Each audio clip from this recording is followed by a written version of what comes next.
Spoken English pronunciation சீரீஸ்ல இன்னைக்கு நம்ம பார்க்க போற வார்த்தை குவாயர். குவாயர்னா என்ன அப்படின்னா, ஒரு group of people who sing. நம்ம சர்ச்ல வந்து நிறைய பேர் சேர்ந்து நின்று பாடுவாங்க, இல்ல நம்ம பஜனையில வந்து நம்ம பாடுவாங்கல்ல, அதை வந்து குவாயர்னு சொல்லுவோம். இது வந்து சாயரோ இல்ல காயரோ அப்படி சொல்லக்கூடாது, குவாயர் அப்படின்னு நம்ம சொல்லணும். இதுக்கு 3 எக்ஸாம்பிள் பார்க்கலாம்.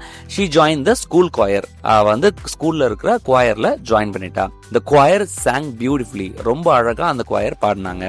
Our church has a choir. நம்மளோட சர்ச் வந்து ஒரு குவாயர் வச்சிருக்கு அப்படின்றத சொல்லலாம். இந்த மாதிரி ஸ்போக்கன் இங்கிலீஷ்ல தினசரி ஒரு வார்த்தைக்கு மீனிங்கோ அதோட ப்ரொனன்சியேஷனோ கத்துக்கணும் அப்படின்னு நினைச்சீங்கன்னா நம்மளோட கிராமர் கங்காவோட இன்ஸ்டாகிராம் அண்ட் யூடியூப் பேஜை மறக்காம ஃபாலோ பண்ணிக்கோங்க.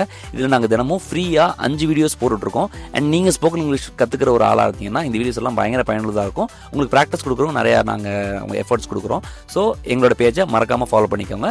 அண்ட் இது உங்களுக்கு பயங்கர பயனுள்ளதா இருக்கும். Super star spoken English mastery bundle வாங்குறதுக்கு நம்ம பயோல இருக்க லிங்கை கிளிக் பண்ணீங்கன்னா உங்களுக்கு நம்மளோட லேண்டிங் பேஜ் போயிடும். அங்கே போனீங்கன்னா 50 மணி நேரத்துக்கு வீடியோ கோர்சஸ் அண்ட் 12 மணி நேரத்துக்கு audio courses and 200 e books spoken இங்கிலீஷ்ல உங்களுக்கு கிடைக்கும். எல்லாமே ஒரே பிரைஸ்ல.